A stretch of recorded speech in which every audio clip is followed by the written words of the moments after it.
Welkom by die Boereland Potgooi, waar ons die wêrelde van boerdery ontrafel. Gesels oor die nuutste tegnologie in die landbou en insigte deel van kundiges en boere in die bedryf. Hier kan jy elke oomblik geniet en dalk iets nuuts leer. Onthou, die opinies hier is net dit, opinies. Sien die feite, maar neem gerus jou eie pad. Ek is NC Skoombie en welkom by die Boereland Potgooi. JC, welkom hierso by die Boereland Podcast. Dit is my regtig 'n groot voorreg om jou bietjie hier te hê. Ons het hierdie ding lank uitgerek en uiteindelik is dit nou hier. My eie nalatigheid, maar hier is ons nou. Dankie dat ek hier kan wees. Wanneer het julle boerdery begin en hoe dit ontstaan? Man, ek gaan nou lyk soos die swak familielid hier, want ek ken nie die datums nie. Ek kan nie vir jou sê ons het daar begin. Ek het meer stories van hoe dit begin het. Van soos wat ek het kom dit van my oupa se paal af, wat grond gekoop het in ons area destyds. Maar nie regtig groot geboer nie en vir my oupa was dit 'n dryffaktor. Ek meen dit was vir hom erg. Dis ek hoor hoeveel kere veral by my ouma se boetie. Kere van wat hy by my oupa hulle kom kuier het op die plaas. Nou my oupa het nie 'n huis gehad op die plaas nie. Hulle het in 'n krib gebad. Dis blou jare terug. My pa vertel stories van toe hy wanneer het hulle TV gehad voor hulle krag gehad het op die plaas. Hulle het met 'n generator gewerk. Daar was nog eers krag aangelê na ons toe nie. So dit kom al jare. Ek is hier. Ek is die 4de generasie. My neefie se seuns is 5 en 6de generasie, maar hulle is nou nog 13 en 9. Is nog jong manne. Up and coming. Hulle is nog op pad. Hulle pla ons elke dag. Of hou ons besig, kom ek sê eerder so. Maar nee, ons het deur die jare klomp verskillende ons het al deur al die gewasse gehardloop omtrent. Koring, mielies, sonneblom, ons het sojas gedoen lank terug, nie gewerk nie. En van toe af word daar nie sojas geplant by ons nie, alhoewel al ons bure nou sojas plant. Alweier, daar's altyd 'n verskoning. Laat ons dit nie hoef te doen nie. My oupa het met dit begin. Ons het Afrikaner beeste gestoet vir 'n lang ruk. Daar het op 'n stadium 'n bietjie politiek ingekom, 'n bietjie hassle, toe beweeg ons weg van dit af. Maar ons koop nog steeds by die stoetveilings bulle en koeie. Vir kommersieel basis. Ons het 'n onofficiële stoet. Onofficiële stoet. Maar dit is stoetbloed, maar niks is op die boeke nie. Ons het die boeke, maar ons registreer hulle nie meer. Ja. Ons het dit vir lank gedoen. Ons het nog 'n pres, stokou pres, om die bulle te typ om hoewe te knip. Ja. Ek vind so deur die jare het ek nou al uitgevind, die pres is gekoop want daar's gesê my oupa moet ophou die bulle self typ. Dis 'n bees van 'n mens gewees. Hy het self die bulle getyp en dan moes hulle vashou en knip en laat opstaan. Ek dink daar's 'n trekker gekoop want iemand het hom oreed, hy hoef nie self die implemente te sleep nie. Hy buitewêreldse krag gehad. Maar ja, dis waar ons vandaan kom. Ek meen die familie gaan moontlik sê ek praat nou halwe stories hier. Daar's seker nog baie fynere detail wat kan bykom, maar soos wat dinge uitgeskuif het en gediversifiseer het, hardloop ons nou wit en geel mielies, sonneblom, pekanneute, nog steeds die Afrikaner beeste. Hier en daar vleismerinos, maar dis meer vir interne gebruik as om te verkoop. Hulle gaan tog, meeste van hulle gaan Johannesburg toe, aan familie. Aan my pa se neefs en niggies wat stad toe getrek het. Hulle koop skape van die plaas af. Daar was vir 'n lang ruk voëls ook nog gewees. My ouma het met dit begin destyds. Dis gelukkig weg, want dis 'n hassle. Dit hoenders en dan my ma teel labs. So dis deel van die boerdery. Ja. Of kom ek sê so, ons sien nie die geld van daai honde nie. Dis haar bedryf, maar hulle is ook nog deel van die plaas se goed. Ja. Nee, so amper 'n eyster in al die vure. Ek sal dalk hier en daar nog wil bietjie diversifiseer. Maar ons sal nog sien wat laat die toekoms toe. Sê 'n bietjie vir my, julle area, wat is jou gevoel om julle area? Wat 'n tipe area boer julle in? Man, dis nou daai ding, ou Noord-Transvaal. As ek nou so, ja, meer Noord-Transvaal se kant. Nee, Wes-Transvaal, waar kom ek nou? Nou try ek die ou woord, nou try ek slim klinkie, nou jaag ek aan. baie soos Bloem. Ek gaan nie lieg nie, ek meen ons is 'n mooi halfweg, as ek nou kan sê, tussen Bloem en Vryburg. Ons grond is geskik vir saaiery, maar as jy deur die jare terugkyk, ek is eintlik beeswêreld. Dis ons sand en rooi grond, daar kom goeie gewasse op. Ons is ongelukkig net nie naby genoeg aan die rivier vir besproeiing nie. So ons moet maar ek wens ons kan. As ons aan die ander kant die rivier was ons Hoopstad se kant toe, dan het ons water van die lekkerste watertafelgrond gehad, families. Ons het hier en daar 'n watertafel, deeltjies van die land wat watertafel is. Maar ek weet nie hoe om te sê nie. Ek like waar ons is. Dit is lekker plat. Daar's genoeg natuurlike weiding. Bietjie meer reën sal waardeer word. Dit sal maak dat ons baie meer beeste kan aanhou. Ons sit heidaglik met die probleem. Ek het nou die dag 'n buurman gehoor sê jy het nooit te veel beeste nie, jy het net te min grond. Ja. So ons reënval werk eintlik lekker uit vir waar ons is. Saam met alles, ons sit nie te veel met spoelskade nie. Daar was al jare wat ons het 3 seisoene terug, 2021, 2022 se kant moes ons voormaak om water uit die land uit te haal, toe versuip alles. En dieselfde stukke grond het 2013, 2014 se kant, toe het my pa, ek onthou daai tyd nog, ek het nooit op skool verstaan hoekom my pa so negatief was daai tyd nie. En soos wat ek ouer word, nou bietjie meer histories gehoor en uitgevind, daar was 'n punt wat hy die heel dag stroop om 6 ton te stroop. Die hele dag word daar van vroeg tot laat en dan maak hy nie eers 'n tapkar vol nie. Dit was selfe stukke grond wat versuip en verspoel. Ons is so mooi in die mix van alles. Dit is lekker, ons kan lekker diep werk. Ek is soms jaloers op die ouens wat kan vlakker gronde werk.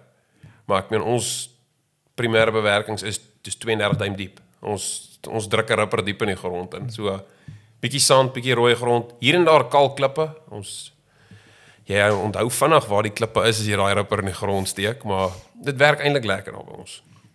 Ek verkies dit bo van die ouens met die vlakker gronde. Ek weet nie, dis waar ek is. Ek het dit leer ken, ek's gewoond aan dit. Ek sê regtig die ander deel van die land lyk vir my nog goed wat ek nie regtig wil hê nie.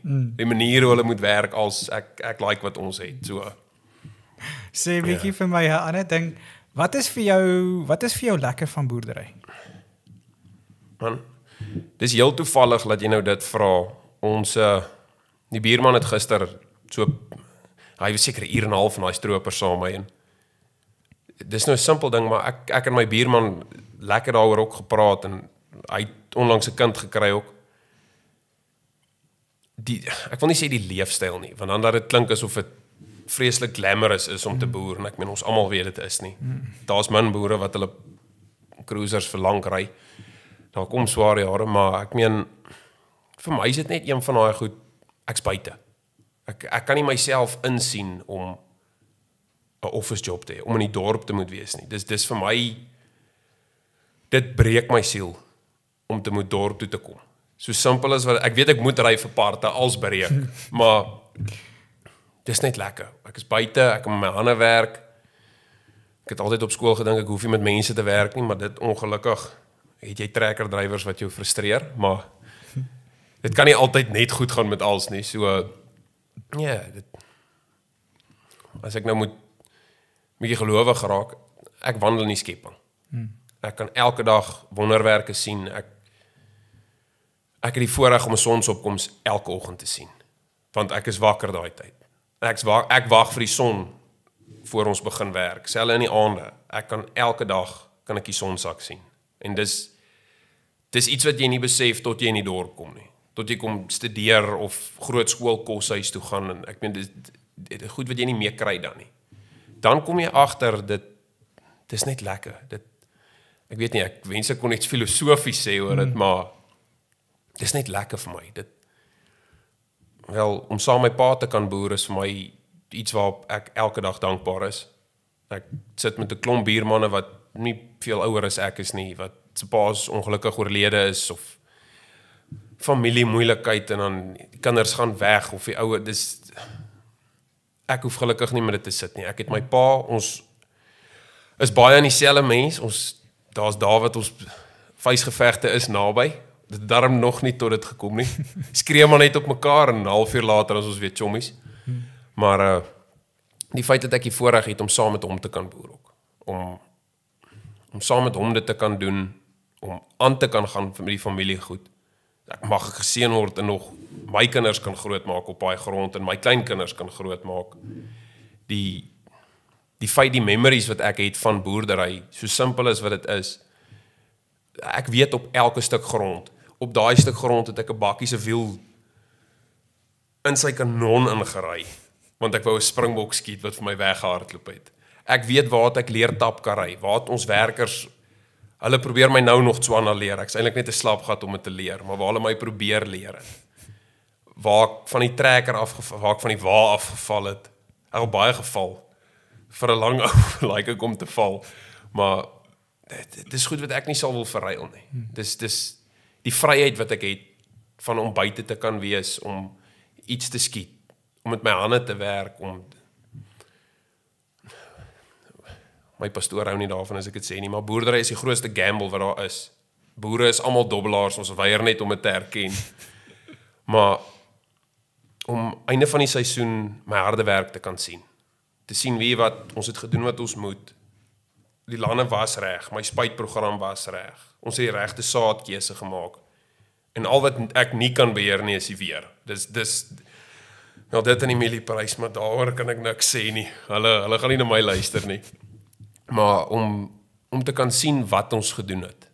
Om elke dag om te weet wie wat daai rye wat skeef geplant het, is ek wat 'n TikTok gemaak het in die trekker en nou strooptyd kom, dan sukkel ek om dit te stroop. Nou kan ek net vies wees vir myself. Ek kan nie vir die werkers kwaad, ek kan vir niemand kwaad wees behalwe vir my nie, maar ek het elke dag bewyse van wat ek gedoen het. Ek kan vanaand in die huis kom en ek is moeg, vuil, gatvol vir goed wat breek. Maar ek kan in die huis instap en ek kan sê, wie wat, hier's wat ek gedoen het vir die dag, hier's die merke op my van wat ek gedoen het, ek's moeg, maar ek kan my werk wys. En dis vir my 'n groot ding. Dis die deel wat maak dat ek dit aanhou doen. Is ek het bewyse, nie noodwendig vir ander mense nie, maar vir myself, dat hierdie is wat ons gedoen het vandag. En dis wat ons bereik het einde van die seisoen. Die weer wil net, as die weer saam speel, dan sit elke dag lekker, maar ek kan nou niks daaraan doen nie. Ek wil jy 'n klein bietjie terugvat, toe jy op skool was, in vergelyking nou, jy het so 'n bietjie genoem ek van TikTok, en so aan, en hoe dit gekom, hoe was jy op skool versus nou, en hoe dit gekom toe die sosiale media, die ding wat hoe het jy besluit, hoor jy, ek gaan nou begin video's maak van verspoggerigheid, of wat was die idee rondom dit? Weereens, dis vir my die beste dat jy dit nou vra. Ons het by Nampo, toes, die stalletjie oorkant Klaas. Daar werk een van die ouens, hy daar gewerk wat saam op skool was, paar jaar ouer as ek, ou Eddie. Toe vra hy reguit, hy en een van die ander verkoopsmanne vra, en die ou sê, hoor jy, is hy nog altyd so, en Eddie is soos, nee, ek's weird, nou nog, ek is 'n vreemde karakter eintlik. Ek het nie spansporte gedoen op skool nie. Ek het bo geskiet en tennis gespeel. Ek het nie saam rugby gespeel nie, ek het nie saam cricket gejol nie. Ek was in elk geval nie goed nie. Daaroor gaan ek nie eers lieg nie. Ek was ook nie goed in tennis nie. Ek het dit net gedoen om besig te bly, maar ek gaan nie sê ek was 'n odd one out nie. Ek was nie regtig geboelie nie, maar ek het my vriende gehad, hier en daar 'n meisie gehad, hartbreek, alles. Dit normale grootwording, as ek so kan sê, en snaaks genoeg, daai tyd, einde graad 9, standaard 7. Dan doen almal mos nou daai ding van, wat se vakke vat jy volgende jaar, en my ma het my na 'n vrou toe gevat, om te sê wat ek gaan doen. Wat die tannie dink ek kan doen en alles, en nadat daai dag, ek het vakke gekies om ingenieurswese te gaan studeer. Ek wou niks met boerdery. Op 15, 16 was my droom om af te kom van die plaas af. Ek wou niks te doen gehad het met boerdery nie, ek wou nie saam met paal werk nie, ek wou net nie. Dus ek het die stadlewe in my kop gehad van want ek hou van om met my hande te werk, so ek wou 'n pas en draaier word. Ek like om te teken, menende nou nie vloerplanne nie, om parte te ontwerp, sulke goed. En ek wil nou vir jou sê, hier, middelmatriek, veral toe ek kom studeer, toe kom ek dadelik agter. Ek ek wil nie in die dorp wees nie. Ek wil nie in die dorp wees nie, ek wil nie mense hoef te sien elke dag nie. Ek wil my familie en die 6 werkers wat ons het, dis genoeg. Maar ek was op skool en niemand. Ek is nog steeds, ek sien myself nie as iemand wat gesiene is nie, maar ek was daar, jy het geweet van my, ek het my nog altyd 'n groot bek, jy hoor my voor jy my sien. Ek is die ou wat in my matriek jaarblad in al die foto's is, maar ek het niks gedoen nie. Ek is in die debatspan, die redenaarspan, die skaak-olimpiade. Ek het nooit deelgeneem aan daai goed nie. Ek nie 'n groot droogmaker nie, maar ek was deel van ek myself ingewurm oral. En as ek nou so, ek was nie populêr nie. Ek was nie bekend. Jy het my geken want ek was in die skool. Ja. Dis dit. Niemand die volgende skool se mense het nie geweet wie ek. Ja, dis maar net. En so het ons Bloemfontein toe gekom, hier kom probeer studeer. Ek het eintlik reg gekry, maar luigheid. As enige kinders die podcast luister, hou op lui wees en leer. Maar in Bloem ook deel van iets hier, deel van iets daar, nooit regtig aan iets behoort nie. En my 2de of 3de jaar, toe raak ek deel van die landboufakulteit se studentekomitee. Nou, vir die hele verkeerde redes. Ek het nie daar aangesluit om landbou te bevorder of die fakulteit te bevorder nie. Ek het lid geword vir die sosiale aspek van om sokkies te reël. En dis al wat ek gedoen het. Ek en een pel, Karel, dis wat ons gedoen het. Vir 2 jaar lank is ons het proefplaaskeiers in Bloemfontein gereël. Van die mense in Bloem weet van dit het bietjie uit hande geraak, uit spatte geraak. Daar was te veel mense vir die venue. Polisie het een aand opgedaag. Ek gaan nie myself inkrimineer en sê ons het drank gekoop sonder 'n lisensie nie, maar dit was 'n bring en braai vir almal. Okay. Hulle moes net, ons het dit vir hulle gebring. Maar toe om die kuiers te bemark, het ek TikTok gedownload, nie om video's vir my te maak. Dit was net ek het dit daai tyd, want dit is 'n baie maklike ding om op video's te edit. Ek is nie 'n goeie editor nie. As mens daai ou video's in die hande kan kry, dis nie goeie video's nie. Ek weet nie hoe het ons bemarking gewerk nie, maar dit het gewerk.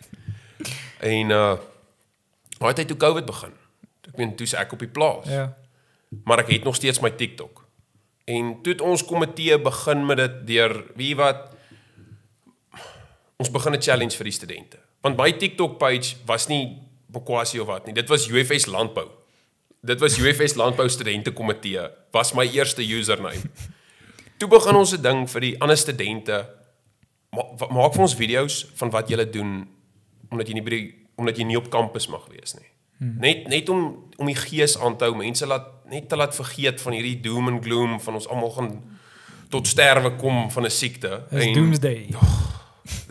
Net om daai, ek wil nie sê daai gewig van die mense af te kry nie, maar net dat jy bietjie vergeet van dit. Dat jy kan sien, die ou het ek laas in die klas gesien 3 maande terug, hier's hy besig om van bale af te spring en sulke goed. En so het dit gegaan en video's gemaak en daai tyd toe's ek in die rippermeeste van die seisoen. Dis hoekom ek daai semester gepluk heeltemal. Dit was aanlyn klasse. Ons het almal gejippo. Dis as jy enigsins iemand aanstel om te werk wat in COVID 'n graad gevang het, hulle het almal geleg. Hulle het almal bymekaar afgeskryf, hulle het almal gejippo. En selfs met dit was ek te lui. Net te lui om die werk te doen. Eerder in die trekker gaan sit. 'n Verskoning uitgedink om nie voor 'n laptop te hoef te sit en te leer nie. En toe het ek begin video's maak in die trekker. Toe sê ek vir die komitee, hoorie, ek gaan opskop in elk geval. Wil een van julle die page vat of kan ek net die naam verander en my eie video's begin maak, want ek's verveeld. Daar's nie baie jong mense waar ek vandaan kom nie. Ek sê nou dit, as ek sê jonk, as ek ouens onder 35. Ons is nie so baie nie. So, toe het ek nou met die video's begin en mens kan dit sien as jy ver genoeg terug gaan in die video's. Begin met dit, baie simpel video's. As ek goed nou kyk, dan dink ek, hoekom het enige iemand my toegelaat om die goed te doen? Die feit dat niemand my foon gevat het nie, is 'n wonderwerk. Ek het thirst traps gemaak once upon a time. Daarom nie lyf gewys nie, maar weet ek het gedink ek is die mooiste onder die son en toe op 'n stadium daar uit 'n punt gekom waar ek bietjie arrogant geraak het in dit van maar ek is Mokwasi. Ek is, jy weet, ek is die ou. En toe kom dit op 'n punt waar ek mense begin teruggou, mense wat, ek sal 'n video maak waar ons rip, en dan hap iemand my oor het. En in die begin, water van die eensirig af. Toe kom maar 'n punt waar dit begin persoonlik raak. Ouens begin, nie net my sleg sê nie, maar nou begin hulle iets oor my ouers te sê, of die meisie met wie ek gekuier het, of oor my sussie hulle, of iets. En toe raak het bietjie rof op 'n punt, taalgebruik het bietjie uitspatte geraak. En toe kom ek eendag, iemand het reguit vir my gesê, hulle wil 'n video vir my ouma wys. Sy het nog gelewe daai tyd, dink ek nie, wow. En toe besef ek, tussen dit en my neefie se kinders kyk my video's. Want daai tyd toe ek erg in die trekker en besig met die implemente en goed. So baie kinders, ek het eintlik 'n landboupage gehad. Nou is dit net nonsens praat. Dis eintlik al wat dit is. En toe het baie kinders hier goed gekyk. En ek het mos gelike om vir mense te sê hulle is tietkoppe. Toe het van die kinders dit vir hulle onderwysers begin sê, vir hulle ouers begin sê, maak ek die mind shift. Ek gaan jou nie meer beledig deur lelik te wees nie, deur te vloek of, jy weet, jou af te breek nie. Ek gaan jou terugkry op 'n kinderlike manier, waar as iemand vir my sê, hoor jou hemp lyk lelik, en ek kan sien is 'n dame wat dit gestuur het, dan sal ek terugreply, hoor jy het vetvingers vir 'n vrou, jy het spelfoute.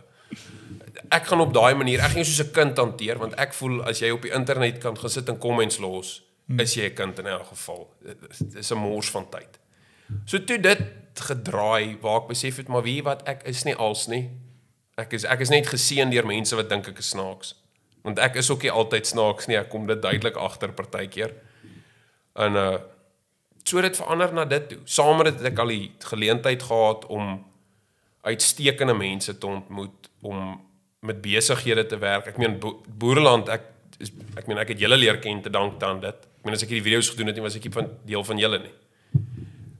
Vriende ontmoet in die Kaap, wynboere, ouens vir wie ek baie eintlik lief is, pelle reg oor die land, reg oor die wêreld eintlik. Ons het nou die dag heel toevallig daaroor gepraat, gaan kyk bietjie analytics. Klomp mense in Australië en Amerika wat my goed kyk. Nou ek neem aan dis die Suid-Afrikaners wat daar is, want ek kan nie dink is die natuurlike burgers daar nie.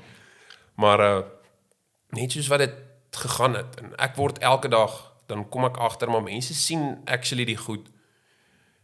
En dit begin op 'n punt dat maar wie wat, ek gaan dalk nie dit sê nie. Ek wil iets sê oor die regering, maar ek gaan nie, want dit gaan maak dat mense goed begin doen. Kinders gaan iets begin sê, ek gaan oor sekere goed, ek werk met die filosofie, politiek hou ons uit, geloof hou ons uit. Ek het my waardes oor goed en ek het opinies, maar ek gaan nie uitgaan en aanhou se geloof begin verkleineer of gatvat van dit nie. Dis nie hoe dit werk nie. Daai ouens sê niks vir my nie, ek gaan niks vir hulle sê nie.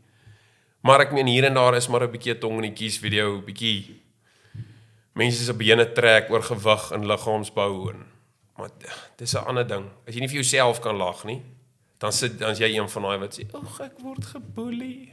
En ek voel dis waar alles begin skeefloop. So nee, die TikTok het baie verander, baie geleenthede wat ek gekry het uit dit uit. Hier en daar 'n voetfoutjie begaan, verkeerde mense ontmoet, verkeerde mense mee begin kuier. En dis ook waar ek besef het, weet jy wat, hierdie moet nie deel van my wees nie.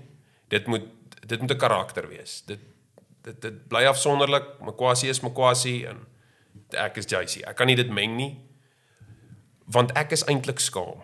Mense verstaan dit nie. Om video's te maak is maklik as jy alleen is. Niemand kyk vir my nie, niemand luister na my nie. Waar 'n persoon is ek skaam. As iemand my sien in die dorp en hulle skree baie op my, dan kry ek skaam, want dan dink ek, kom skree jy dit? Dit is sjoes net. Maar in dieselfde asem dan het ek al boodskappe gekry van mense af, soos hoorie, die video van jou waar jy dit gesê het my gehelp uit 'n goeie dag uit. Hierdie video het gemaak dat ek wil begin boer, of die video het gemaak dat waar dit 'n positiewe rol het, en dit is alrede hoekom ek nog aangaan met dit. Want daar wat ek meen, ek het my lus verloor vir dit, waar ek nie altyd meer lus het om aan te gaan met ek het nie nuwe goed om te sê nie. Ek voel ek moet die foon wegsit vir 6 maande, dat ek net nuwe nonsens kan uitdink, maar Ag wat, so gaan ons aan. So gepraat bietjie van okay, toe nou na skool en hierdie hele proses van jou jy was nou toe jy nou uit die skool uitgaan, het jy dadelik op die plaas ingeval of hoe dit gewerk? Wanneer het jy ook besluit om soos Amerika toe te gaan? Dit kom in en dis iets wat ek ook vir enige jong ouens wat luister, eintlik kinders en hulle ouers. As jong mense as jy luister, wys die video of die podcast vir jou ouers. Die universiteit gaan nie vir my hou hiervan nie, maar landbougraad is onnodig. Ek is vas oortuig daarvan, tensy jy in die lab gaan werk en die wetenskap deel doen, 'n gewone BA-Agric graad maak jou nie 'n beter boer nie. Dit doen nie. Dit gee jou kennis, maar dit gee jou geen ervaring nie. Ek het nog al my boeke, ek het opgeskop, ek moet dit sê, as jy gaan swat, maak net jou graad klaar, of skop vroeg genoeg op, dat jy nie jou ouers se geld mors nie. Maar, ek het gaan swat, ek gedink ek wil dit doen, en vinnig besef, dis nie wat ek wil doen hierdie nie.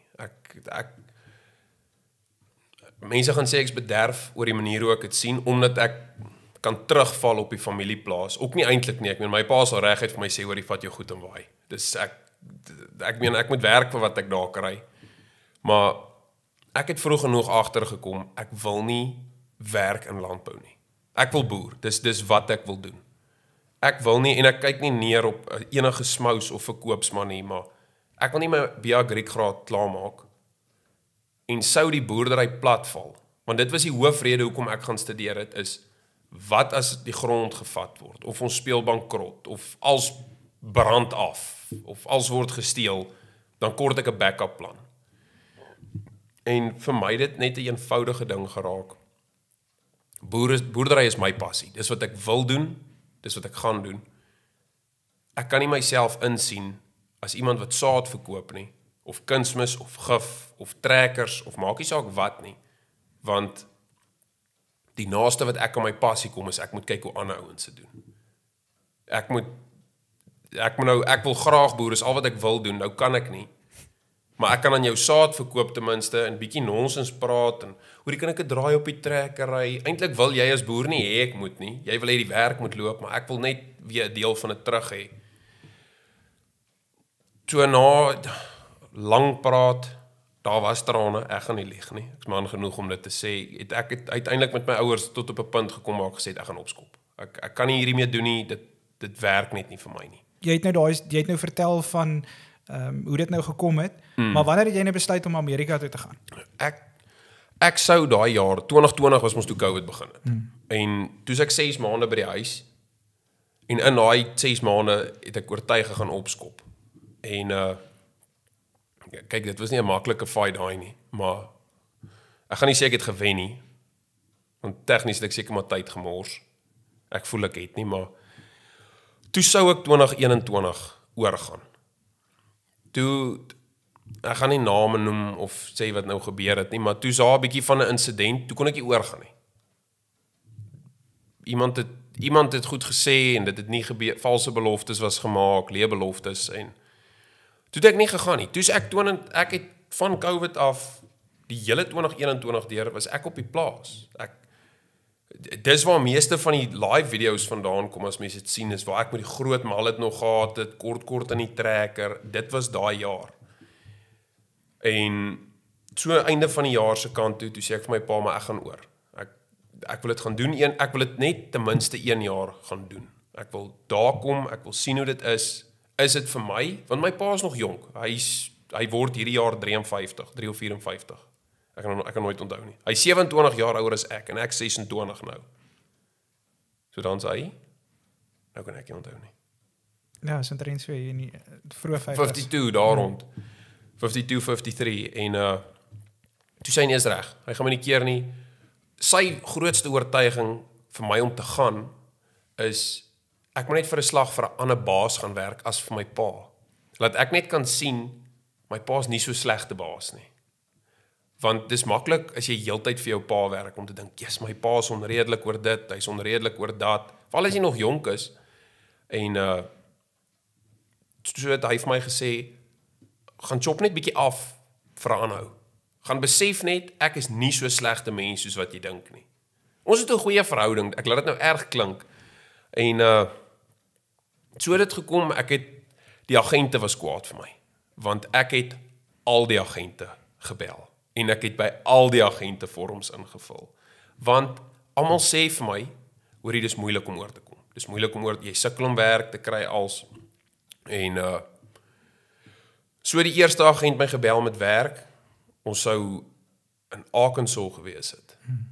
En ons sou reislande gehad het. En toe het ek al deur die jaar se TikTok en goed met ouens wat daar is begin chat en hulle almal is soos moenie in die reis kom werk nie.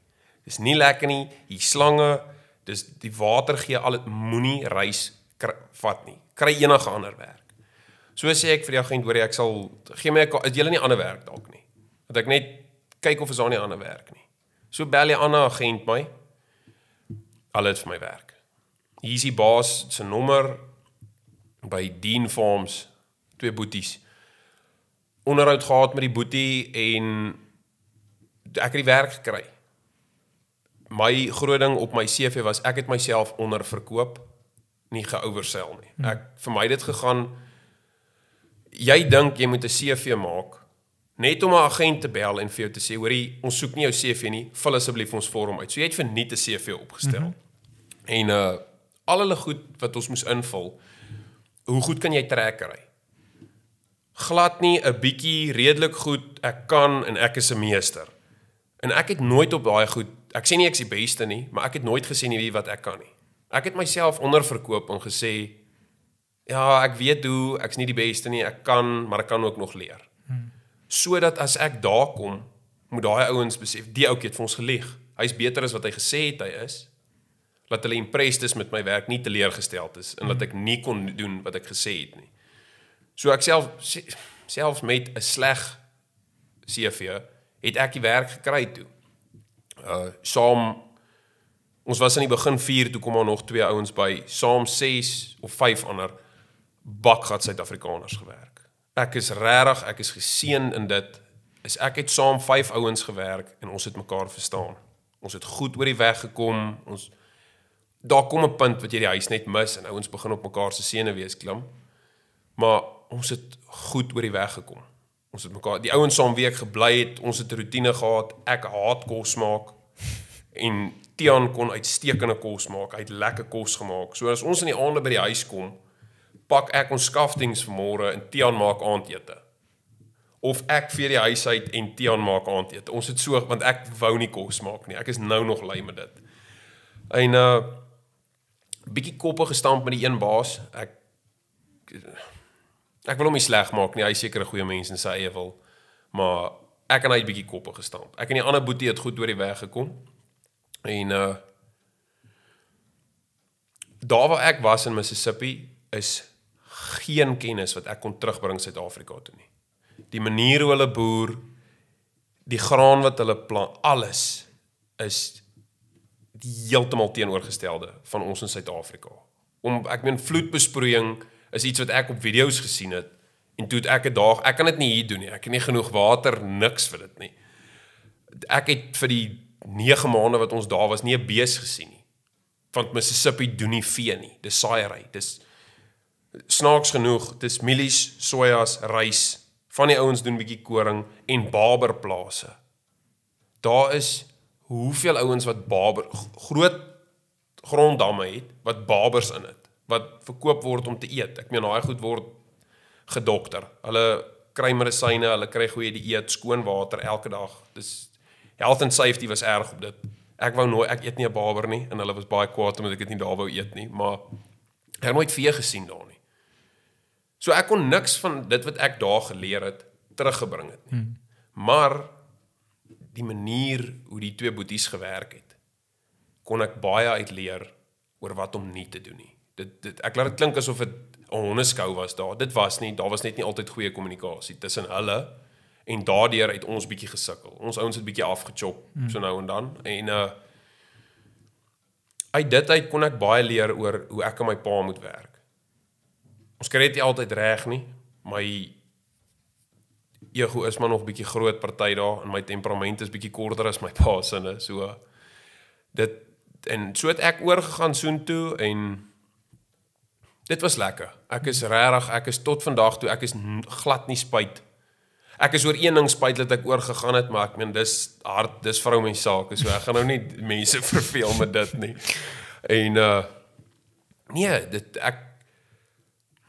almal vra altyd, gaan ek terug? Wil ek weer teruggaan? Is ek lus om oor te gaan? En my woorde is vir almal dieselfde. As my pa my nou moet bel en sê, wie wat, alles is tot niet. Ons het 'n misoes, alles het afgebrand, hulle het ons ingedoen met die versekering, what not, ons moet oorbegin. Ek moet ander werk kry. Dan klim ek môre op daai vliegtuig. Maklik. Ek het Amerika ek weet baie ouens geniet dit nie daar nie, hulle hou nie van die land nie. Ek lyk soos daai mense, ek kan praat soos daai mense. Ek hou van wat hulle eet, drink, die musiek wat hulle luister. Ek bestuur makliker in Amerika na 'n jaar as wat ek hier doen na 26 jaar. Was dit vir my makliker daar as wat dit hier is. Ek is nou nog party daar aan die verkeerde kant van die pad en dis 3 jaar later. En so die jaar het aangegaan, klaargemaak en ek gaan nie sê my ma het gesê ek moet terugkom nie. Maar daar was van hulle kant af ook, jy weet, 'n neiging van oor jy wil nie terugkom nie. Jou pa is op sy eie, ek meen hy kan alles op sy eie manage. Ja. Daai ou Operate, ja. Hy het baie meer geduld as wat ek het. En my pa is 'n goeie boer. Ek kan dit sê oor my pa, sy benadering tot dit, sy geloofspunt oor dit. As ek helfte van dit kan hê, weet ek gaan ek sukses bereik. Want daai ou, hy doen dit reg.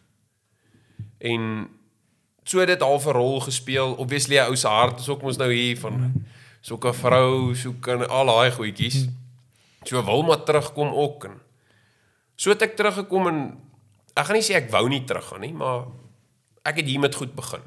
Ek het vir my 'n plek gekry om te bly, dat ek nie meer saam met my pa bly nie. Met 'n girltjie begin kuier, vir my hond gekoop, sulke goed en half begin wortels neersit. En toe kom dit maar net op die punt, ek gaan eerder nie terug nie. Maar sou ek moet, enige dag. Wat sê vir iemand sê wat nou vir die eerste keer Amerika toe wil gaan? Wat dink jy is die dinge met hulle moet doen? Want ek dink, jy kry seker baie vrae oor dit, en hoe doen ek dit, en hoe doen ek dat? Ek dink hierdie platform sal dalk bietjie help om die mense bietjie in te lig, en wat ek kry ook baie, selfs op boereland, wat mense vir my vra, hoorie, ek wil Amerika toe gaan, hoe lyk dit? Jy weet, so, hoe doen 'n mens dit? Kom ek sê so, die eerste ding vir die mense wat luister, moenie lieg nie. Asseblief hou op lieg op CV's. Daar's te veel ouetjies en die groot ding is, hulle besef dit nie, maar hulle beskadig die Suid-Afrikaanse naam. Want is ouens wat sê hulle het kode 12 hier. Dan kom hy daar, dan sukkel hy om 'n bakkie te bestuur. Hy kan nie lorry ry nie, maar hy het gelieg. Dis 'n ouetjie wat op sy oupa se plaas 'n stokou 4020 John Deere ry en dis al wat hy ken, dan lieg hy en sê nee, ek het 8 reeks John Deere, groot kuistropers. Die ouetjies lieg en hulle brand hulle self vas en dit maak dat die Amerikaners baie erger is op die Suid-Afrikaners. Dit is hoekom jy hoor van soveel ouens wat sê ek kry nie werk nie. Niemand vat ons nie, want die vorige Suid-Afrikaners brand die brûe wat gemaak is vir ons. Dis maklik. Kry 'n paspoort, kontak al die agente, al raak hulle kwaad daaroor, jy's gegarandeer van werk somehow. Moenie lieg op jou CV nie, wees net eerlik. Daar is boere wat verkies om ouens te vat wat geen ervaring het nie, want hy wil jou leer. Hy wil jou leer hoe om met sy trekkers te werk, hoe om die lande te werk. Hy soek nie ou wat iets weet nie. Die volgende boer sê wie wat? Ek soek 'n Suid-Afrikaner met 10 jaar werkservaring. Ek soek 'n ou wat kan knakkertrekkers ry, groot stroopers, hoogloopspuite. Hy soek 'n ou wat basies hier 'n boer is en oorgegaan het. So wees net eerlik. En saam met dit, ek weet nie wat kos dit nou nie. Maar iewers moet jy ten minste R35,000 bymekaar maak, want jy moet al die administratiewe, ja, al die admin kostes. Dit moet als gedek word en jou vliegtuigkaartjie. Baie ouens besef dit nie, is jy moet daai kaartjie betaal. Jy gaan jou geld terugkry by daai ou, Hulle moet jou geld teruggee. Maar jy moet hom kan betaal hier. So iewers moet jy daai geld bymekaar skraap, of jy nou 'n nier verkoop, en of jy mense se gras sny, maak nie saak nie. Maar dis basies dit. Dan moet jy hoop jy's gelukkig met 'n goeie baas. Want dis een ding, en dis iets wat ek die ouens, hulle moet dit klaar weet. Of jy werk saam lekker ouens, of jy werk vir 'n lekker ou. Daar's bitter min ouens wat albei daai goed. Of jy werk saam agteraf ouens. Jy het nog nooit 'n Suid-Afrikaner homself sy eie Afrikaner chommies in die rug sien steek soos daar twee ouens nie. Daar's manne wat regtig slange is. Ek gaan nie eers lieg daaroor nie. So of jy werk saam lekker ouens en die baas is bietjie van, hy sê 'n lekker ou nie, hy's frustrerend. 'n Ou wat jou net niks gaan nie, wat jou maar swak hanteer. Of jy werk saam met 'n ou wat 'n liking kry in jou, wat sê, wie wat, hierdie ouetjie bring sy kant, hy doen goeie werk, hy's op dit, hy bel my. En meeste van die kere het jy dan Suid-Afrikaners wat saam met jou werk, wat of lui is, of onkundig is, wat lieg. Bittermin is daar ouetjies wat geseën is, wat saam lekker mense werk, en lekker baas het. Dit gebeur nie altyd nie, maar as jy die paar lucky ouens wat dit kry, is die ouetjies wat immigreer. Want hy bou 'n lewe daar vir homself. Hy het 'n lekker baas, hy het lekker pay, hy werk saam lekker ouens. Veral as hulle naby in die dorp is, daar is dalk 'n dame met wie hy kan kuier. Obviously nou nie die ouens met vrou en kinders hier nie. Hulle moenie girls op daai kant nie, maar dis gewoonlik hoe dit werk. En dan is daar een ding, en almal maak elke jaar hierdie video vir die eerste jaar H2A ouens. Ek is skuldig aan dit ook. Eerstejaars syndroom is 'n lelike ding. Want jy's in 'n nuwe land wat erg geglamorise is te danke aan die media. Hollywood, die cowboys, die manier hoe hulle boer met die groot fancy lekker goed, die groot bakkies. Te veel ouens gaan daai eerste jaar oor, kry die geld terug vir die vliegtuigkaartjie. Ons gaan koop Carhartt klere, ek het dit gedoen.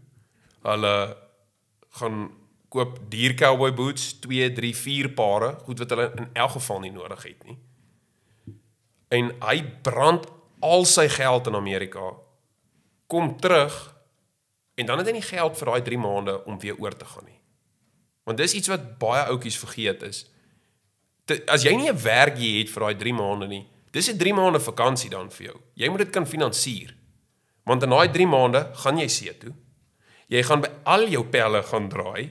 Jy gaan by almal wil kuier.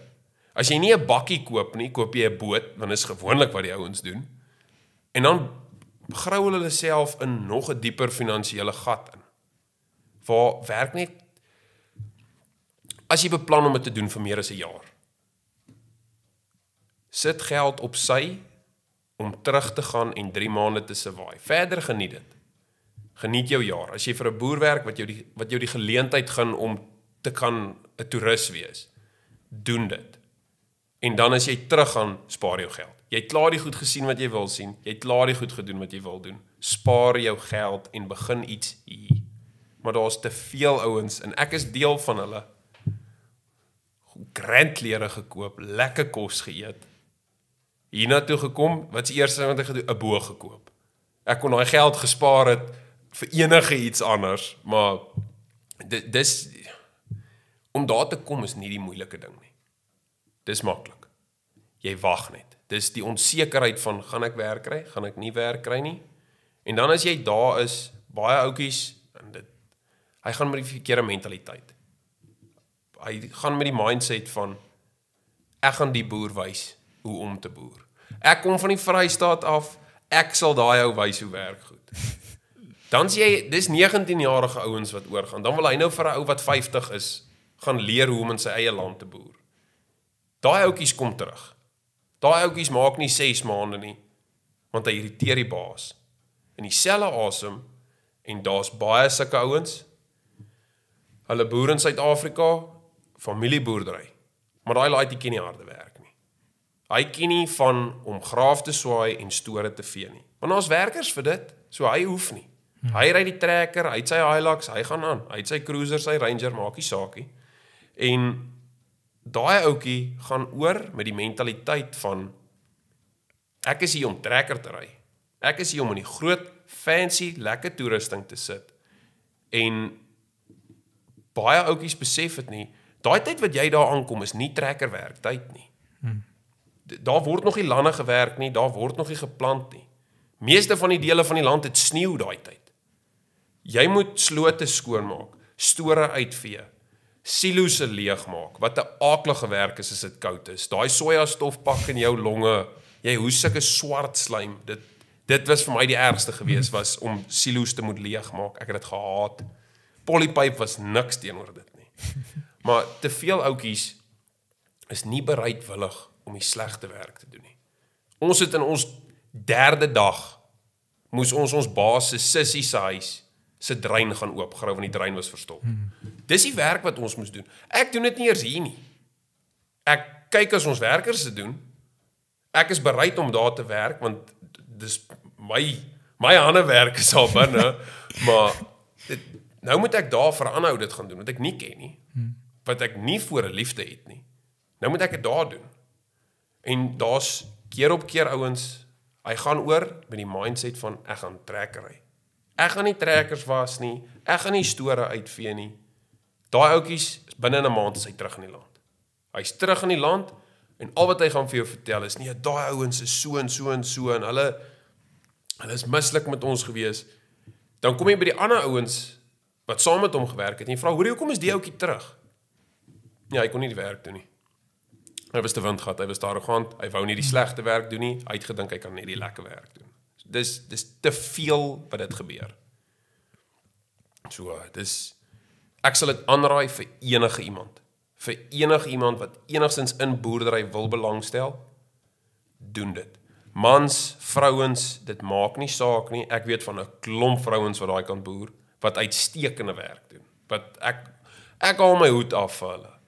Want ek meen, as ek moet toilet toe gaan, dis vir my baie makliker in die veld as vir 'n dame, om in die middel van die land langs die trekker te moet iets doen. Ek haal my hoed af vir hulle. Daar's vrouens wat uitstekende werk doen daai kant. Oud en jonk. Toe ek oorgegaan het, was ek 24, die ou wat saam met my gebly het, was 27, en die een, ek mag nie vir hom sê oom nie, hy het met my erg geraas daaroor. Hy het in die tweede helfte van die jaar gekom, hy is so oud soos my pa. 'n volwasse ou, sy kinders is op skool, sy dogter was matriek gewees daai jaar, oud en jonk. Ek sal enige iemand, vir al die jong mense, as jy nie weet wat jy wil doen nie, gaan syde toe, gaan Mississippi of Arkansas toe, en gaan werk in ryslande met polypipe. Jy gaan binne 'n week weet wat jy wil doen met jou lewe. Want jy gaan vir 'n feit weet, ek wil nie hierdie doen nie, of ek sien kans vir dit. Wat dink jy van die ouens wat dit nie deursien nie? Wat sou jou raad wees vir daai ou wat nou bietjie negativiteit dalk op sekere aspekte, of dit nie, hy hek het nie, soos hulle net nou sal sê. Wat sê jy vir daai ou sê? Wat sou raad sê jy vir daai ou wil gee? Hou op jou cowboy boots dra in die dorp. Eerstens, dis een ding, en ek weet somtyds kry ek bietjie gas oor dit, omdat ek net 'n jaar daar was. Daar is ouens wat 10 jaar dit al doen, wat voel ek mag nie praat oor dit nie. Want ek was net vir 'n jaar daar en ek het nie teruggegaan nie. Ek verstaan daai ou se siening, maar ek het my jaar deurgebring. Dis iets wat ek agter die rug het. Dis iets waaroor ek kan praat oor my ervaring uit dit uit. En ek sal dit reguit sê, van die ouens, ek ken hulle, ek gaan nou nie ou se naam noem nie, maar as jy oorgegaan het, en jy teruggekom, van daai baas was regtig nie 'n lekker mens nie. Hulle het jou swak hanteer. Daar is sulke ouens. Daar is ouetjies wat terugkom, want hy het net stryd vir ass gewerk. Hy het nie saam lekker Suid-Afrikaners gewerk nie. Agteraf ouens, hy het vir 'n slegte baas gewerk, toe kom hy terug. Baie onmens, ek verstaan dit. Dis al klaar stres om in 'n nuwe land te wees, weg van almal af. Alles is nuut vir jou. Nou word jy nog sleg hanteer by iets wat jy wou gedoen het. Ek verstaan dan, as jy terugkom. Ek het alle respek vir jou, ek gaan jou nie kruisig hoor dit nie. Maar die ryk ouetjies, wat gaan en net pleinweg nie bereid is om homself te humble nie. Wat nie net, ek weet nie wat se Afrikaans om vir humble nie, maar net om homself nederig te maak en bereid is om iets sleg werk te doen nie. Hou op jou cowboy boots in die dorp dra, verkoop hy goed jy dit nie verdien nie. Want jy het opgegee. Jy het nie vir 'n slegte baas gewerk nie, jy was lui. Verkoop jou bootse en hou op jou H2A klere dra, want jy het opgegee. Dus ek wil nie hoor, ek was 3 weke daar, en ou was so, ek wil dit nie hoor nie. Verkoop jou goed, kry jou geld terug vir dit, en moenie sê jy het dit gedoen nie, want jy het opgegee. Dit is, ek weet ek gaan nou so oor het, maar tog is ek die ou wat gaan swat het, wat ek het opgeskop. En ek praat daaroor, ek verstaan, ek praat bietjie teen myself hierso, maar veral met die dis nie lekker altyd nie. Ek kan nie sê dat, ek dink jy contradict jouself nie heeltemal daar nie, want jy het tog 'n ander besluit geneem wat jou lewe positiewer, dit was actually nog 'n moeiliker besluit, om te besef, hoorie maar, ek moet nou weggaan van my familie, my vriende, alles wat jy ken, wat jy groot geword het, 26,000 kilos ver weg, moet jy nou daar gaan, persoon alleen, jy het niemand daar wat jy kan nie gou vir jou ma bel, of vir iemand bel nie, so, ja, ek kan nie sien dat dit regtig waar relevant is op daai manier nie, jy het tog 'n ander besluit geneem, maar nou ja, ek kan nou nie vir dit praat of so nie, maar ek dink dis 'n baie fyn lyn tussen wanneer ouens te maklik opgee en wanneer dit regtig moeilik is, wanneer dit regtig soos dis die ou is ondankbaar vir jou, dis ondankbare werk wat jy doen, en dit is net soos, want dit is basies wat dit in Amerika is, dis ondankbare werk, jy gaan nie soos jy sê, jy gaan nie die grootste stroper, jy begin onder, jy werk jouself op, en jy moet jou seker maar, ek dink dis in enige besigheid, in enige iets in die lewe rondom, is dit so, jy moet jouself eers bietjie bewys, voordat jy weet, hierdie groot trekker en groot stroper, voordat jy iets kan bereik daar, dus ek dink dit is wat ouens bietjie miskyk is hulle gee te vinnig gou moed op, en ek voel ouens met bietjie, ek sal nie sê eksperimenteer nie, dit is nie heeltemal wat ek sou sê nie, dit is my opinie, en ek praat daaroor, ek gooi dit hier in, ek was self 6 jaar wat ek ook daar gewerk het, so ek sou dinge heeltemal anders gedoen het, en definitief soos wat jy nou sê, ook die belangrike ding is, mense moet hulle finansies, of die ouens wat daai kant gaan, moet freaking lees boeke, freaking figure uit hoe om jou geld te spaar, lees boeke oor hoe om jou geld te spaar, dit klink stupid,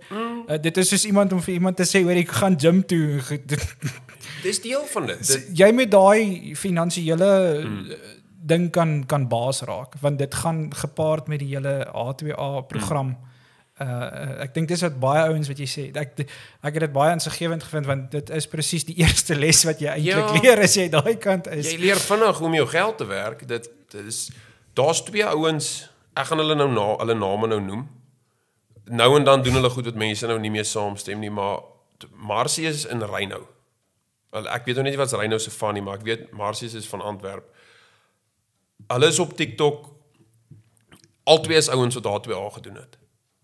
Ek weet nie hoe lank het hulle dit gedoen nie, maar hulle is albei, hulle is nou besig met finansiële goed, met bots en al, ek wil nie daaroor praat nie, ek worry nie daaroor. Maar hulle het hoeveel keer al vir ouens gesê, as jy oorgaan, hulle het baie insig met die finansiële deel van dit, hoe om jou geld te bestuur. 'n ander ding is, as jy oorgaan, is meal prep. Ek haat kos maak, maar hoeveel geld kos dit jou om elke dag gou by die garage te stop? Jy kan nou nie pies koop daar nie, maar jy koop 'n pizza en 'n koeldrank en 'n water en 'n chocolate. Dis $4-5. Dis nie baie nie, want jy word baie meer betaal vir die dag. Maar nou doen jy dit elke dag. En dan besef jy, ek het duisende rande aan nonsens spandeer. Waar as jy Walmart toe gaan, kyk, vleis is, van daai plek het nie die beste vleis nie, so jy moet net 'n bietjie op die uitkyk wees vir dit, maar koop vleis, koop 'n bak rys, koop hoenderpasta, maak nie saak nie, en meal prep net ten minste 1 ete 'n dag. Vir my was dit aandete. Toe ons erg in die lande was, en ons kon nie kos, of hy kon nie kos maak nie, ek kan nie sê ek het nie, toe ons dit 'n ding gemaak op Sondag, ek het hom gehelp, maak 'n pot rys of 'n pot pasta, maak groente, dis 'n ander ding, hou op takeaways eet, die jong ouens, eet groente ook, kyk na jouself. En ons het kos gemeal prep, laat ons ten minste net aandete. nie hoef by die huis te kom, wat gaan ons nou eet, ons wil nie kos maak nie. Dit was vir ons 'n groot ding. Al is dit net een ete 'n dag, van waar ons kon gaan sit, vars kos, maar ek meen tuisgemaakte kos, dat ons kon eet en aangaan. Dis nou als deel van die finansiële goed is. Die ouens, baie ouetjies weet nie hoe om met hulle geld te werk nie. Jy kry ouens wat kan nickel en dime. Die ouens moet net besef hoe om met hulle geld te werk. En daai van wat ons nou vroeër ook gesê het, van die ouens wat, nie die ouens wat terugkom nie, die ouens wat opgee, is, ek weet nie, vir my voel dit, jy het nie die reg om te praat daaroor, of enigstens iets, as jy opgeskop, of in ieder geval opgeskop, omdat jy dit gelos het, net omdat jy slapgat is. Jy's pleinweg, jy kon nie die werk doen nie, want jy's arrogant en jy's lui. Ek voel jy kan nie dan wil kom sê, ja, Amerika was sleg, of wie wat die werk, ons het sulke lang ure, jy was 3 weke daar, jy het nie al die ure gewerk in die dag nie. Die ouetjies wat daai wie nou gesê het van om onder te begin en jouself op te werk. Al daai boere doen dit. Elke jaar met al die nuwe ouens. Jy kry die slegte werk. Jy is die ou wat die bakkies elke dag gaan was. Jy is die rookie. Ja, jy is die ou wat moet die stroper uitblaas en nie die een wat die dieselkar ry nie. Jy gaan in die stof staan. Jy is die ou wat gaan vuil word, want hulle wil kyk, hoe's jou houding? Hoe's jy? Dis maklik om op 'n onderhoud te lieg. Dis maklik om op 'n video te call. Oh sir, I work so hard. Dis baie maklik om dit te doen. Maar hulle gee vir jou die sleg jobs heel in die begin, want jy kan nie voorgee, terwyl jy knie diep in iemand anders se riool staan. Jy kan nie dan voorgee hoe vriendelik of hoe hardwerkend jy is. Dis daar wat jy besluit, wie skiet jy volgende. Dis baie maklik. So hulle gee jou die slegte werk. Hulle gaan jou kom, ek wil nie sê helikopter nie, maar hulle wil kom kyk. As die ou gefrustreerd raak, wat doen hy? Gooi hy spanners? Is hy die ou wat almal begin vloek en 'n houding ontwikkel? Of is hy die ou wat sê, wie wat, al awesome, dis nie lekker hierdie nie. Ek wil dit doen, ek soek die geld, maak nie saak wat jou oortuiging is nie. Maar die ou wat homself kan kalmeer, en al weet hy nie wat hy doen nie, of sal raad vra, of net deurdruk, en die werk kan doen. So, dis, die ouetjie wat nie dit kan doen nie, wat terugkom. Ek voel hy mag nie daaroor praat nie. Hy moet, jy was daar vir 3 weke, jy het met rande gaan cowboy bootse koop, jy het nie met die verdiende dollars wat jy daar gekry het nie. Jy het jou pa se kredietkaart hier geleen om daar goed te gaan koop. Jy's 'n toerist dan. Jy het gaan vakansie hou vir 3 weke en ongelukkig was dit nie 'n lekker vakansie nie. Dis wat dit is. Nee, dit so uit sulke goed uit. Ja. Lewenservaring, lewenslesse, wat sê jy sê? Baie. Dis iets wat jy kom dit vinnig agter hê wanneer met die ouens praat. Baie ouens sal reguit vir jou sê hy het vir die eerste keer weggekom van sy mense af. Menende, dis 'n ou wat, hy's van skool af al, van kleintyd af. Hy's in dieselfde dorp, sy laerskool, sy hoërskool, hy sien sy familie en hy sien sy pelle. Hy's tussen mense, maar hy's geïsoleer. Want hy's nooit op sy eie nie. En dis een ding, ek weet nie of dit nou filosofies klink of nie, maar jy moet eers bietjie alleen wees en jou eie stem hoor, om te besef wie jy is en wat jy is. Gepaard met dit, nou gaan jy soontoe. Jy's op jou eie. Jy kan nie jou pa bel en vra vir raad nie, want hy weet nie wat daar aangaan nie. Jy kan nie jou ma bel en vra, hoorie, kan ma net vanaand vir ons kos maak, of net vir my broodjies bring, ek het 'n skafting vergeet nie. Jy kan nie dit doen nie. Jy's op jou eie. Jy kan nie, ek weet baie ouens sit baie sleg af in Suid-Afrika, wat in elk geval nie daai goed hier het nie, maar baie van die ouetjies besef nie hoe dit is om self jou kamer aan die kant te maak, om self jou huis skoon te maak, om kos te maak, om jou finansies te doen. Dis iets wat, ek wens hulle wil dit in skool al vir die kinders begin leer, is hoe om met geld te werk. Hoe werk 'n bankrekening, hoe werk rente en daai goed. Want dit is iets wat jy daar bitter vinnig leer. En belasting. Ja, ek weet nou nog nie hoe belasting, SARS weet nie ek bestaan nie. So ver as wat ek kan gaan, betaal ek goed met die boerdery se kaart en trek dit van my geld af, van my salaris af, Want SARS moet nie, ek is te bang vir belasting, want ek weet nie hoe dit werk nie. Maar, dis goed wat jy daar vinnig uitvind. Ons weet van te veel ouens wat, hulle doen Amerika met die mikpunt om te immigreer. Hy wil uit die land, hy wil uit Suid-Afrika uit beweeg, hier's niks vir hom hier nie. Hulle boer nie hier nie, sy ma werk in die local slaghuis, sy pa werk by die garage in die dorp, die ouetjie wil wegkom van die, hy soek 'n beter lewe. Ek gaan nie sê hardloop weg nie, hy soek beter. En om daar te kom, jy leer vinnig wie jy is dan, wat jy is, om alles op jou eie te moet doen. Dis, daar's soveel lewenslesse wat jy dit kan leer uit. Iets wat vir my 'n groot les was, afgesien van die finansiële deel van dit, is my verhouding met my ouers. Ek's nog altyd lief vir my ma, ek het goeie ouers. Ek is baie geseën deur dit. Ons stry en beklei ook, maar ek het 'n liefde vir my ouers ontwikkel, die feit toe ek weggaan. Want toe's ek vir 'n slag gewoond aan om hulle nie meer te hê nie. Dit het my pa soveel meer laat waardeer. Dit lyk dalk nie elke dag so vir hom nie, maar ek weet nie hoe ek sal, as my pa nou binnekort moet die emmer skop of iets moet gebeur, ek weet nie hoe ek sal behoor op my hê nie. Ek fisies weet nie hoe nie, want ek is so gewoond om my pa en my pel by my te hê. En ek het dit in daai jaar bitter vinnig agtergekom. Ek meen, in Amerika, jy doen nie die admin werk nie, jy pas nie werkers op nie, jy maak nie goed, jy maak goed reg, maar ek meen, jy hoef nie die budget te doen vir dit nie. Hier moet ek dit doen, en ek dra nie eers al die ek dra geen finansiële las op ons plaas nie, ek is 'n finansiële las, inteendeel, ek weet nie hoe om goed te doen nie, dis goed wat ek nou nog moet leer. Nou, een ou gaan na die video kyk en dink, wie wat, daar's tyd, jy kan nog leer, die volgende ou gaan die podcast luister en sê, jy 26, hoe weet jy die goed nie? Maar dis ou wat dit vroeg geleer het.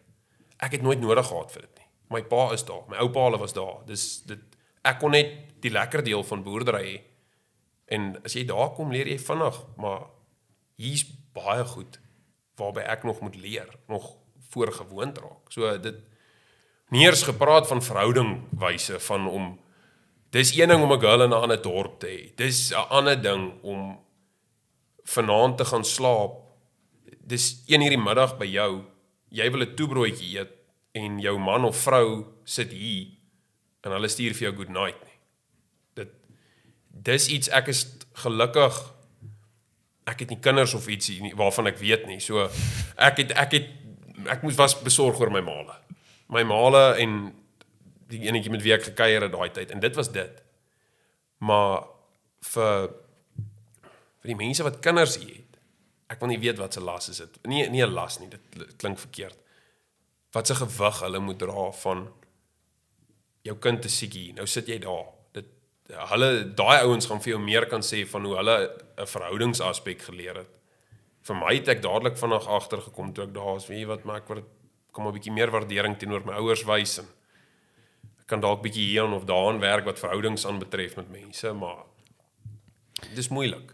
Dink jy mens leer so 'n bietjie selfstandigheid daarso en verantwoordelikheid? Baie, dis weer eens, dit klink asof ek nie na myself kan kyk nie, maar voor ek oorgegaan het ek by my maale gebly.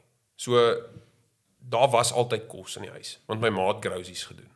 Daar's altyd medisyne, want my ma is 'n ma, daar's medisyne, ons was kinders, so daar's goed vir as iemand siek word.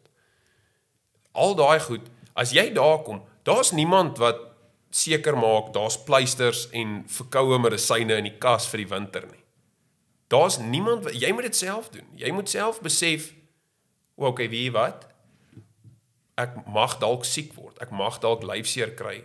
Ek moet daaraan dink om die goed te koop, en nie, gats, ek het seer gekry, iemand vat my gou asseblief winkel toe, dat ek kan pleisters koop nie, of dat ek kan pynpille kry nie. Inteendeel, pynpille kort jy voorskrif voor daar, vir amper enige iets, maar om na jouself te kyk, dis baie jong ouens, en ek gaan seker weer moeilikheid kry hieroor, maar baie jong ouens gaan Amerika toe, en dan in sy eerste jaar tel hy 40 kilos op.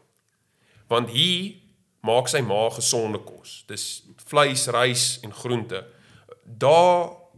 Amerika is nie bekend vir maar mense nie, vir 'n rede. Alles het suiker in. McDonald's. Nie eers Die McDonald's. convenience stores se pizzas, jy nou gesê het. Dit was vir ons 'n ding. Die diner. Ons het alles het suiker uit. Dis die groot ding is almal het lekker kos eerstens. Almal het lekker kos. Daar's altyd bacon in voorraad. Die syrup op die pancakes. Ja, ons was so teleurgesteld. Die eerste dag wat ons daar's, jy weet, ons baas het ons geld teruggegee vir die vliegtuigkaartjie. Ons moet gaan groceries koop. Nou in die begin sê ons gaan nickel en dime. Ons gaan die sente draai, ons gaan koop baked beans.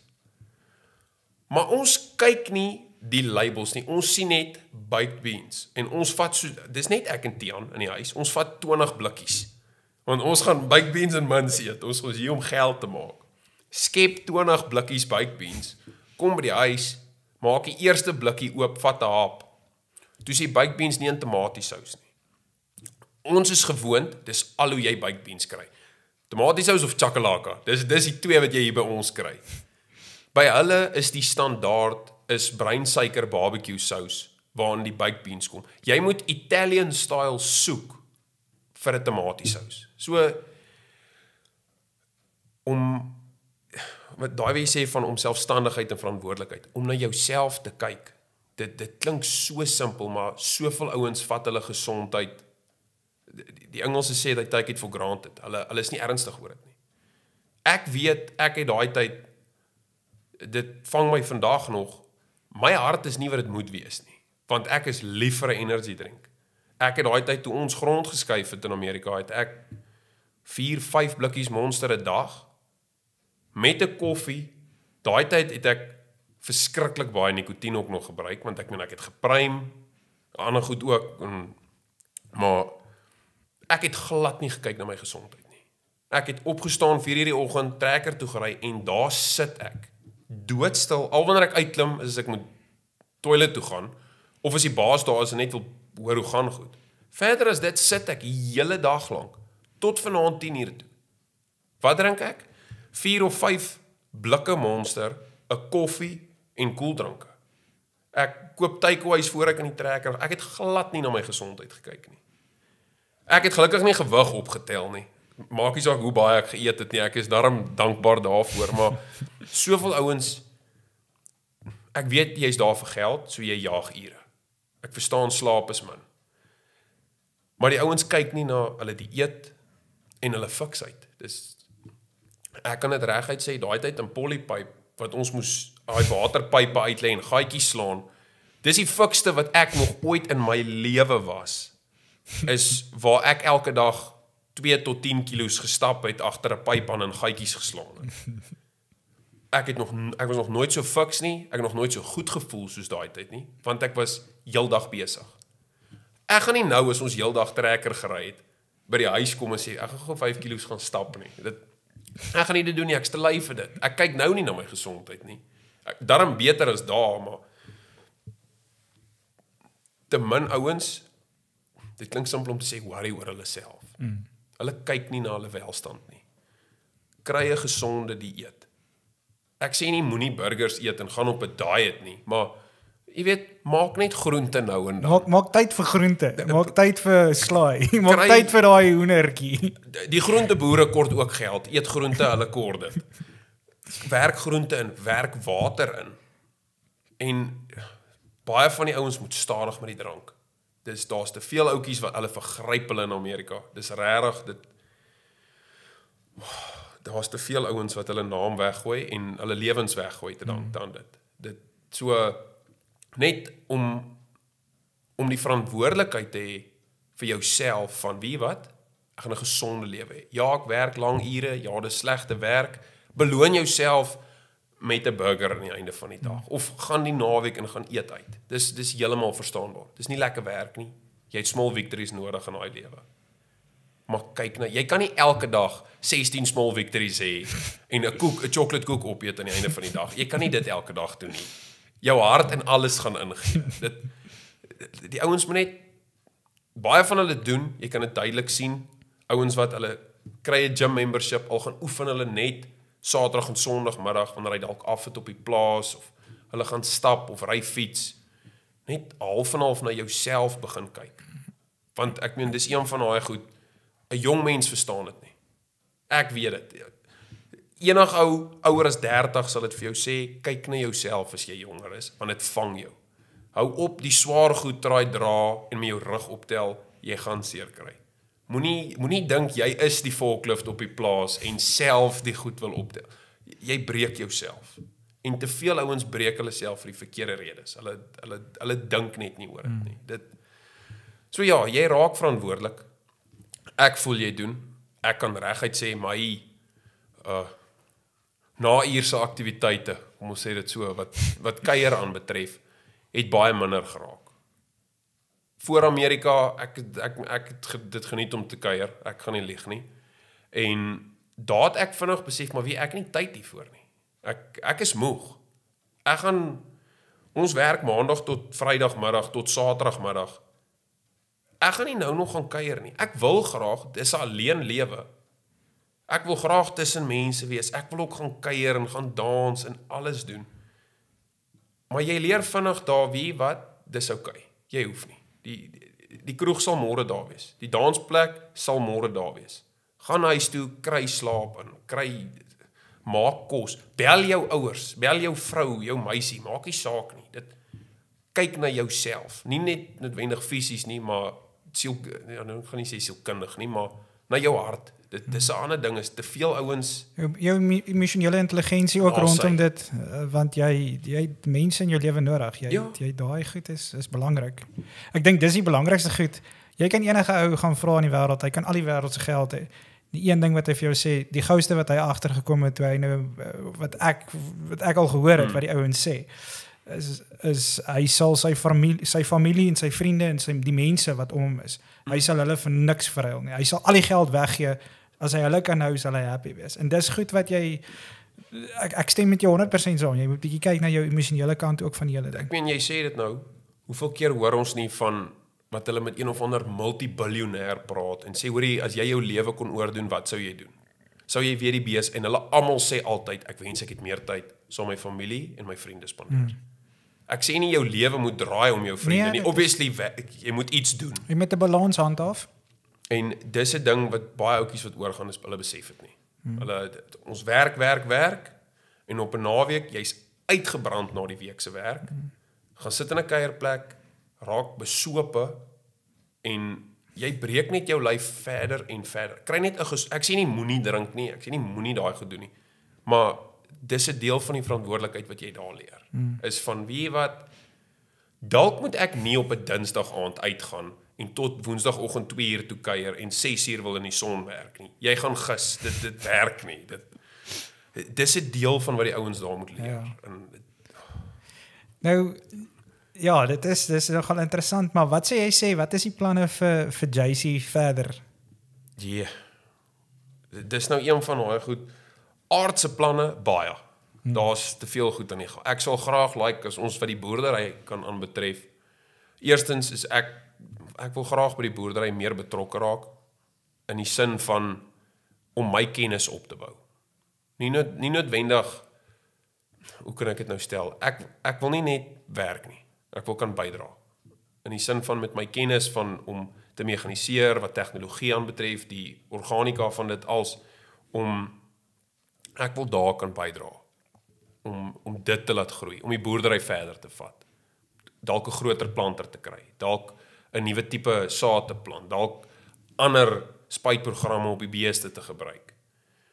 Dalk meer tegnologie te kry, wat GPS'e en presisiewerk aanbetref. Daar sal ek graag, daar's baie goed wat ek wil verander. Ek en my pa is elke dag wat ons daarmee besig is, wat hierdie week dink ons kort 'n groter planter. Right, sit dit hier agter, ons sal alleen kry. Volgende week, maar 'n stroper sal ook nice wees, sit dit hier agter. Maar ons moet net daai drade ook oorspan by daai bier. So wat die boerdery aanbetref, daar's te veel goed. Om dit op te som, ek sal as ons net meer effektief kan begin raak, in die sin van, dis nie dat ons nie effektief is nie, maar net ons tyd bietjie beter bestuur. Ja.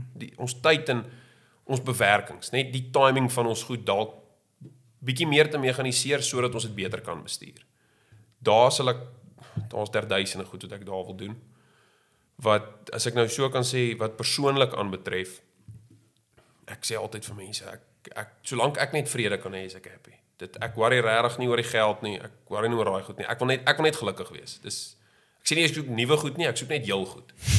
So wat my deel aanbetref is eerstens ek moet iewers, maar solank as wat ek dit soek, gaan ek dit nie kry nie. Ek weet dit. Die Here sal hulle op my pad stuur wanneer ek nie meer soek nie, maar iewers 'n vrou kry. Raak nogals alleen as dit net ek en die hond op 'n Saterdag aand by die huis is en ek weier om elke Saterdag uit te gaan. So daar moet ek gaan nie sê ek moet vrou gaan soek nie. Ek moet onmiddellik net meer aan my geloof werk. Dis deel van my goed is om aan my geloof te werk, dat dit moet sterker kom. Want ek weet dit loop hand aan hand met die boerdery ook. Ek kan nie bid vir goeie oeste, maar ek gaan aan soos ek aangaan nie. Daar weet ek daai verhouding moet baie verbeter. Dit sal seker nooit perfek wees nie, maar jy kan jaag na dit toe. Die ander deel, ek weer begin boogskiet om. Dis maar my sport gewees. Ek het dit altyd geniet as kind. Ek sal like om net nie vir 'n slag my naam gat te maak voor mense nie en ordentlike tellings te begin skiet en wie weet. Nee, ek moet nie dit sê nie want dit is onseker. Ek moet lewe spreek. Ek wil graag weer kan nasionaal deelneem. Dalk hopelik in die volgende paar jaar internasionaal. Ek wil dit so graag doen. Maar nou ja, as dit winter is dit koud buite. Ou wil jy oefen daai dit nie, maar dis wanneer jy moet oefen. So wat dit eintlik op neerkom is ek moet aan my dissipline werk. My persoonlike dissipline om dit te verbeter. Want dit loop hand aan hand met ek wat dalk bietjie frisser wil word en lyf kry. Ek moet begin oefen vir dit. So dis my dissipline. Dit selfs met die boogskiet, selfs met alles. Ek moet aan dit werk. Dit weet ek. So nee, verder wat die sosiale media aanbetref, ek weet nie. Soos wat dit nou gaan, lyk dit vir my goed gaan geban word, ons sal maar sien. Ek ontstel die internet kamstig. So die plan is om verder te gaan, verder goeie invloed te hê en aanhou mense te laat lag. Dis nie lekker daar buite nie. Ons almal weet dit. Ons land het genoeg van sy eie probleme wat dit ek weet nie hoe mense kan koerante lees en glimlag in dieselfde manier nie. Dit werk net nie. Want as jy dit lees dan dink jy die wêreld vergaan. So solank as wat die sosiale media aanbetref, net dalk met 'n tong in die kies grap of net dalk 'n simpel grappie. Net mense kan vir 15 sekondes tot 1 minuut toe net te laat vergeet van 'n karpaaiement wat moet gedoen word of hospitaalrekeninge of skuld wat opbou. Net vir daai 15 sekondes jou net te laat onthou, wie wat is nie so bad daar buite nie. Jy kan aangaan. Die feit dat jy hier is, sê dit is nie so erg nie, want andersins sou jy nie wees nie. As ek dit net kan aanhou doen wat die socials aanbetref, is ek happy. Ek sal like om hier en daar 'n paar rand uit dit uit te maak, maar ons werk aan. So nee, verder is dit om net aan te gaan. Dus my planne is net om aan my kennis te werk, om die boerdery te verbeter en my verhoudings te versterk. Of dit nou my geloof of my persoonlik of familieverhoudings maak nie saak nie, om dit net te versterk. Want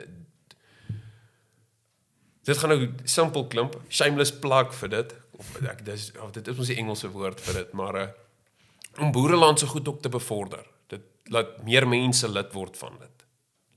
Laat as ek nou kan sê, laat dit net groter en groter kan word. Ek meen, dis jou breinkind, maar om dit net weier en weier te vat. Laat dit 'n ding is waar jong ouens nie net video's sien van iemand in Amerika en dink ek wil boer nie. Maar laat 'n jong ouetjie boereland so goed sal sien en sê, wie wat? Ek gaan dalk vir 'n bietjie minder geld in Suid-Afrika boer, maar ek wil hier 'n ding begin. Ek wil hier wees. So dis als deel van die planne. Verder as dit is daar nie regtig veel nie. Super langtermynplanne sal ek like om 'n kind te hê, maar dis ons het challenges om by te kom voor dit. So dit is seker. JC, ek sê vir jou baie dankie dat jy saam met ons gekuier het. Dit was lekker om met jou te kan gesels en bietjie jou perspektief te kan sien. Bietjie in jou ervaring wat jy het, bietjie met die mense te deel. So dit was regtig 'n lekker voorreg en dankie dat jy by ons gekuier het.